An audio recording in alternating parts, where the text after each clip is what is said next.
Jesus está voltando. Foi isso que aquele morador de rua gritou da calçada, bem no momento em que Elijah atravessava a rua apressado, com o telefone colado ao ouvido e o coração pesado demais para prestar atenção em qualquer coisa que não fosse seus próprios problemas. Eu me lembro como se fosse ontem. Meu nome é Margaret, mas todo mundo me chama de Vó Maggie. Eu estava sentada no banco da praça em frente ao prédio onde Elijah trabalhava, esperando ele descer. Ele não sabia, mas eu tinha ido até lá porque sentia que algo não estava certo com o meu neto. O grito ecoou entre os prédios altos do centro de Chicago. Não foi um grito agressivo, foi urgente, quase aflito. Elijah parou por um segundo. Só um segundo. O homem estava sentado no chão, coberto por um casaco gasto, barba desalinhada, olhos surpreendentemente lúcidos. Ele não parecia confuso, parecia convicto. Ele está voltando e você precisa estar pronto. Meu neto desviou o olhar e continuou andando. Eu vi o desconforto no rosto dele. Elijah não gostava quando a fé invadia os espaços que ele tentava manter organizados dentro da própria mente. Ele havia crescido na igreja, cantava no coral quando criança, sabia versículos de memória. Mas depois que perdeu o pai em um acidente há 8 anos, algo mudou. Não foi revolta, foi silêncio. Um afastamento lento, quase educado. Nos últimos meses, porém, a vida vinha apertando de um jeito diferente. A empresa onde ele era sócio estava à beira da falência. Dívidas acumuladas, funcionários prestes a serem demitidos. E como se não bastasse, o médico havia encontrado uma alteração estranha nos exames que ele fez às pressas depois de uma tontura no escritório. Ele não me contou tudo, mas a avó sente. Naquela tarde, quando o morador de rua repetiu mais uma vez, Jesus está voltando! Algo atravessou o semblante de Elijah. Não foi medo, foi inquietação. E foi então que aconteceu algo que eu jamais vou esquecer. O homem levantou devagar, caminhou alguns passos, parou exatamente na frente do meu neto e disse em voz baixa, quase como se estivesse entregando um segredo. Você pediu um sinal, não pediu? Elijah empalideceu, porque na noite anterior, sozinho no apartamento, depois de meses sem orar, ele havia feito uma pergunta simples para o céu. Se o Senhor ainda me escuta, me mostra. Eu vi quando ele olhou para trás, e quando olhou de novo, o homem já não estava mais ali. Nenhum canto da rua, nenhum banco, nenhuma sombra, só o eco daquela frase que parecia ter aberto algo dentro dele que ele vinha tentando manter fechado. Naquele momento, eu ainda não sabia que aquele encontro na calçada era apenas o início de algo muito maior. Algo que colocaria a fé do meu neto à prova como nunca antes. Se você está sentindo essa história tocar algo dentro de você, não esquece de se inscrever no canal. Às vezes, uma história pode ser o sinal que alguém estava esperando. Mas o que Elijah descobriria nas horas seguintes tornaria aquele grito na calçada pequeno demais diante do que estava prestes a acontecer. Elijah entrou no carro com as mãos trêmulas. Não era medo do homem da calçada. Era o que aquelas palavras haviam despertado. Ele ligou o motor, mas ficou parado alguns segundos, encarando o volante como se esperasse que ele respondesse por Deus. O telefone vibrou. Era o hospital confirmando que os novos exames haviam ficado prontos. Ele não tinha contado a ninguém sobre a possibilidade de um problema mais sério, nem a mim. Mas eu via no jeito dele, a respiração curta, o olhar distante, que havia algo crescendo por dentro. No caminho até a clínica, o trânsito parecia mais lento que o normal. Cada semáforo vermelho era como um lembrete de que ele não tinha controle sobre quase nada. A empresa estava à beira do colapso. Um investidor havia retirado o apoio naquela manhã. 2 funcionários tinham pedido demissão. E agora havia aquela sombra médica pairando sobre ele. Quando o médico entrou na sala com os resultados nas mãos, não havia expressão de alívio em seu rosto. Precisamos investigar melhor. Existe uma massa. Ainda não sabemos a extensão. A palavra ficou suspensa no ar. Massa. Não era um diagnóstico definitivo, mas Também não era algo simples. Elijah assentiu, tentando manter a postura firme que sempre adotou diante dos problemas. Mas por dentro, ele sentiu algo desmoronar.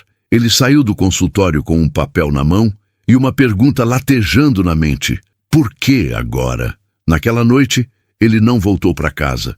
Imediatamente, estacionou perto da mesma praça onde o morador de rua havia gritado. Desceu do carro, caminhou até a calçada e ficou ali parado, olhando para o mesmo ponto. Não havia ninguém, nenhum sinal, nenhuma explicação. Se foi o Senhor, fala de novo. A voz saiu baixa, quase envergonhada. O vento soprou frio. Nada aconteceu. O silêncio parecia mais pesado do que antes. Pela primeira vez em anos, Elijah sentiu a fé vacilar não por raiva, mas por exaustão.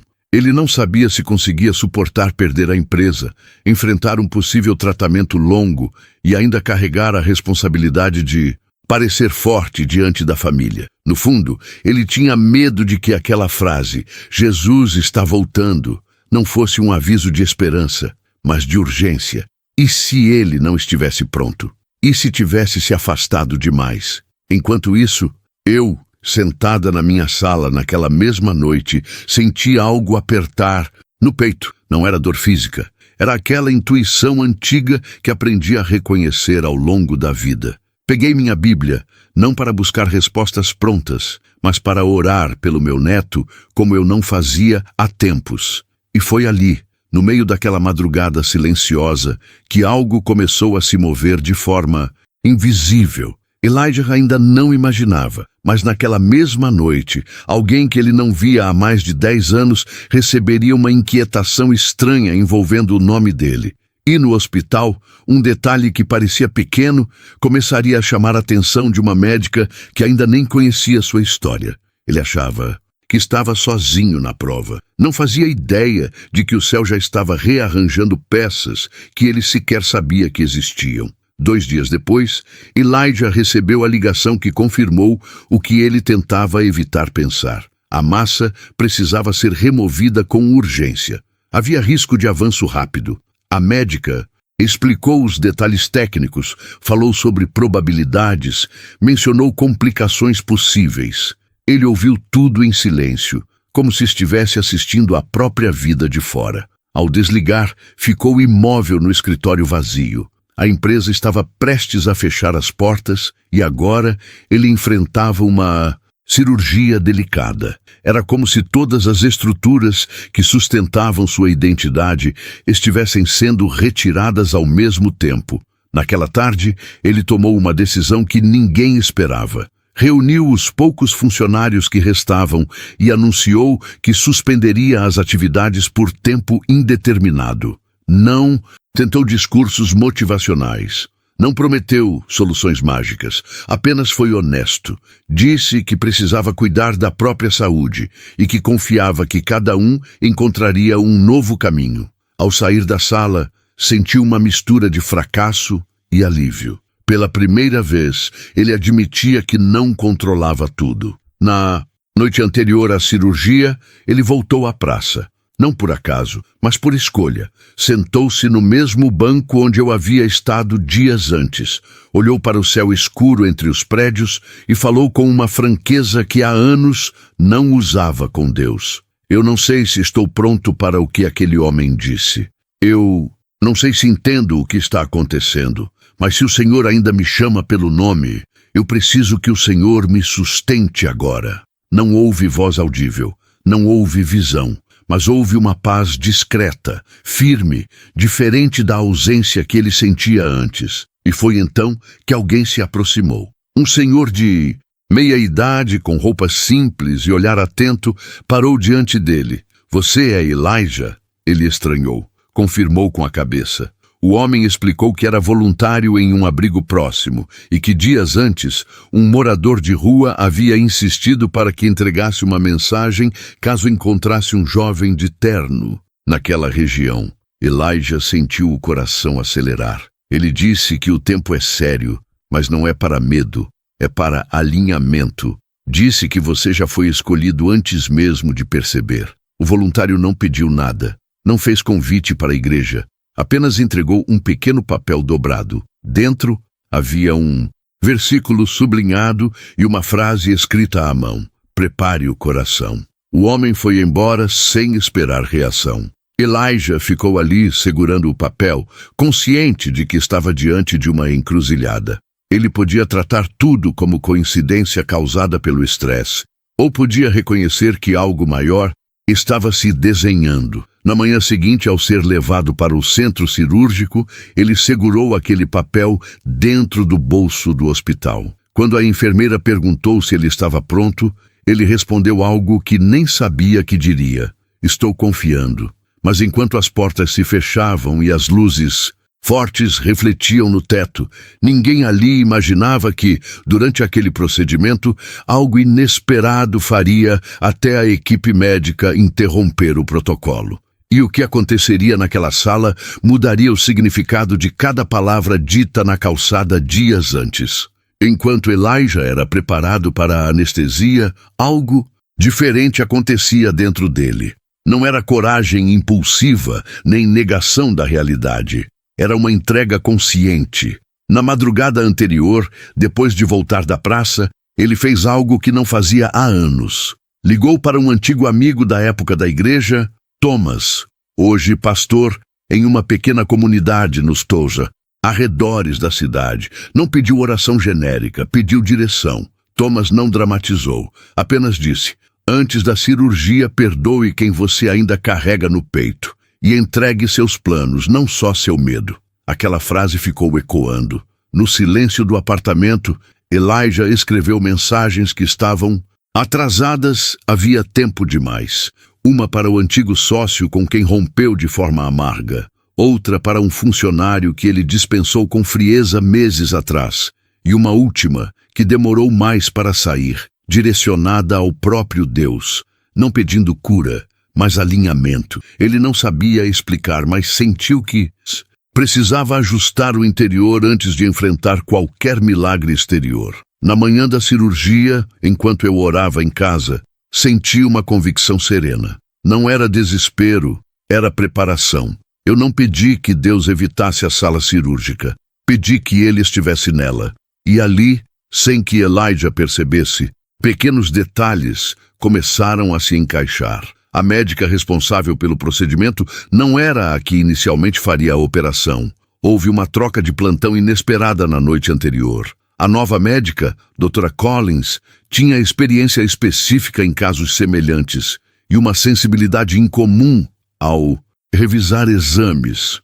Antes de iniciar, ela decidiu repetir uma imagem que parecia desnecessária, segundo o protocolo padrão. Algo a incomodava. Enquanto isso, deitado na maca, Elijah segurava mentalmente aquela frase: "Prepare o coração."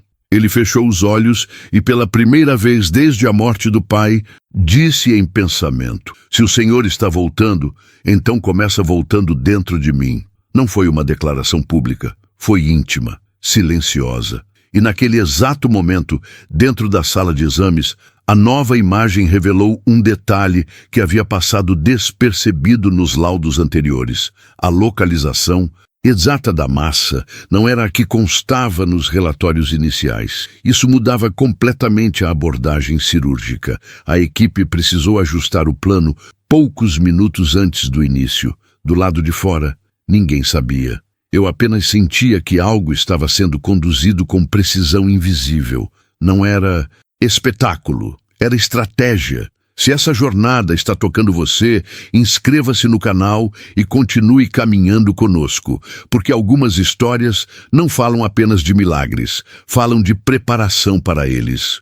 E enquanto as luzes do centro cirúrgico se intensificavam e os instrumentos eram posicionados, sabiam eles que aquela alteração de última hora não era um acaso técnico, mas o primeiro sinal de que algo maior já havia sido liberado nos céus. A cirurgia começou sob tensão silenciosa. A equipe ajustava os procedimentos conforme a nova localização identificada pela Dra. Collins. O que inicialmente parecia um caso de alto risco ganhou uma margem inesperada de precisão. Ainda assim, Não era simples. A massa estava próxima de uma área sensível. Um movimento milimétrico poderia comprometer funções essenciais. Do lado de fora, eu segurava a aliança do meu falecido marido e orava sem palavras elaboradas, apenas repetindo: sustenta ele. Dentro da sala, algo incomum aconteceu pouco antes da incisão principal. A médica pediu uma nova verificação de imagem em tempo real. Não estava satisfeita. Alguns membros da equipe acharam excesso de cautela, mas ela insistiu. Quando a nova imagem surgiu no monitor, houve um silêncio perceptível. A massa apresentava uma redução inesperada em relação ao exame anterior, feito apenas 2 dias antes. Não era erro técnico, não era ângulo, era menor. A própria Dra. Collins aproximou o rosto da tela, revisou dados, conferiu identificação. Isso não condiz com a progressão típica, murmurou. A cirurgia prosseguiu, agora com uma abordagem menos invasiva. O procedimento, que poderia durar longas horas, foi concluído em tempo significativamente menor. Ao remover o tecido, a médica percebeu algo ainda mais surpreendente. A estrutura da massa estava encapsulada de forma incomum, facilitando a retirada sem danos às áreas vizinhas. Quando Elijah foi encaminhado à recuperação, os sinais neurológicos estavam estáveis. Nenhuma perda aparente. Nenhuma complicação imediata. Horas depois, ao despertar, ele piscou devagar, tentando entender.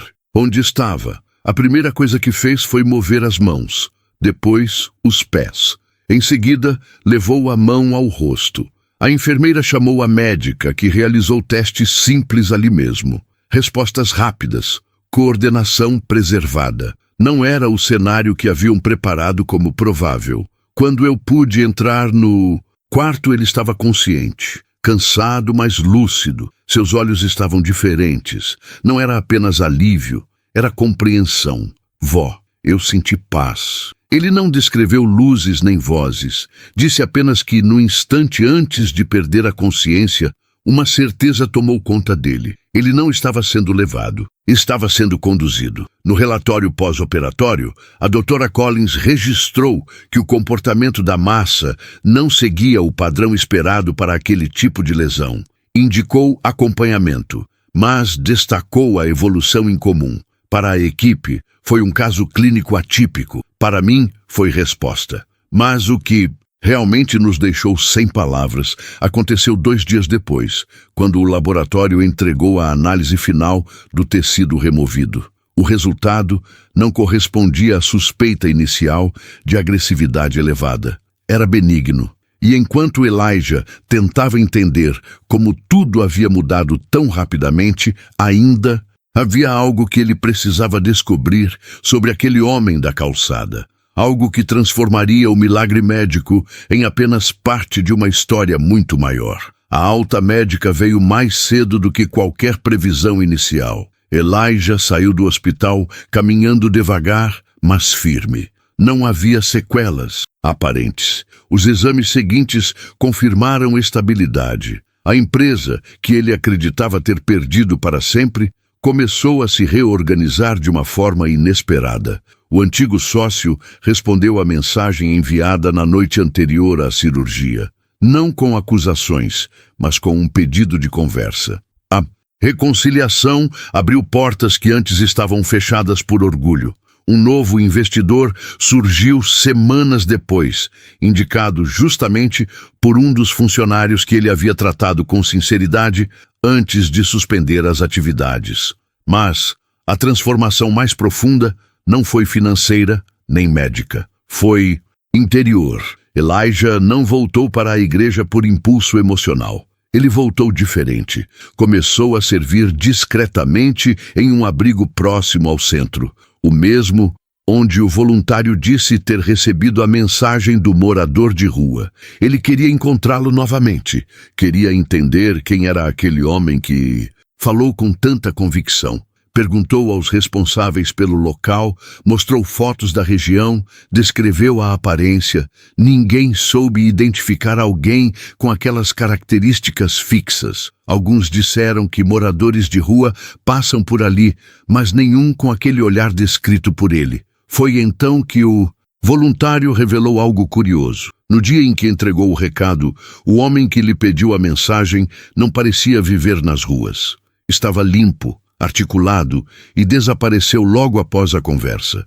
Nunca mais foi visto. Elijah ficou em silêncio ao ouvir isso. Ele não construiu teorias grandiosas. Apenas guardou a experiência como um marco. Jesus está voltando.